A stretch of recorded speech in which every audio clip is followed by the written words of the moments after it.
こんにちは、雑馬飯です。今回は牛肉で唐揚げを作ってみました。牛肉でも成り立つか検証です。では、作っていきます。牛もも肉を適当な大きさに切ります。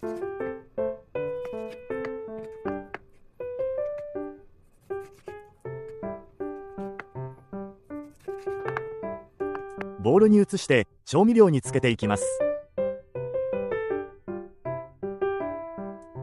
塩を少々振りかけます。醤油を加えます。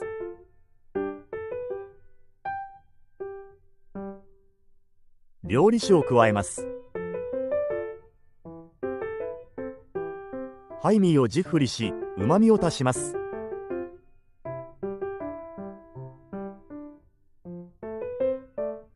胡椒も振りかけます。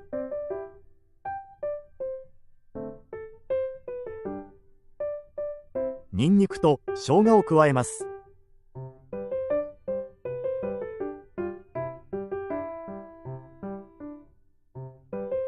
混ぜてなじませます。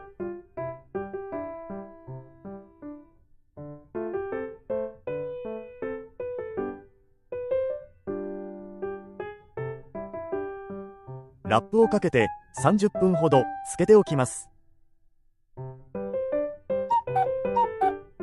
30分後です。まずは油を180度に設定しておきます。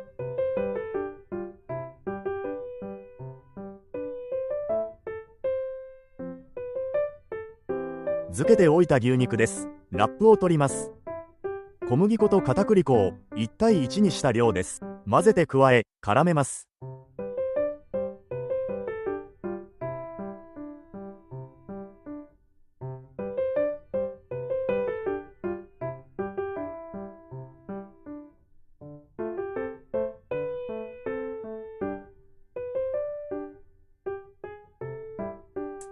大さじ1ずつだと足りなかったので少し追加しています。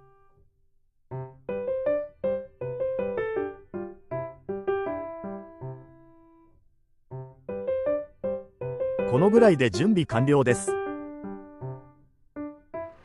設定温度になったので牛肉を揚げます。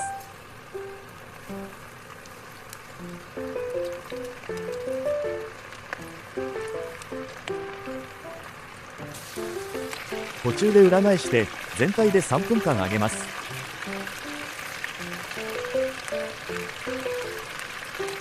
揚げ始めてから3分ぐらいです。これ以上やると硬くなりすぎます。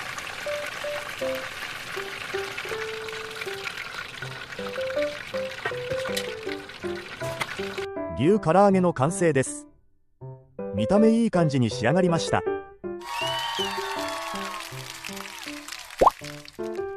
作ろうと思えば牛でも唐揚げは作れます。味はうまいですが噛み応えはあります。揚げ時間は3分でしたが2分ぐらいでも良かったです。レア肉でもいけるのが牛肉の良さです。好きな人はもうちょいレアでもいいと思います。ちなみにオーストラリア産の牛肉を使いました。国産で油が多かったら4分ぐらい揚げてもいいかもしれません。料理とは実験なのでいろいろ試してみましょう。興味を持ったらチャンネル登録してください。ではご視聴ありがとうございました。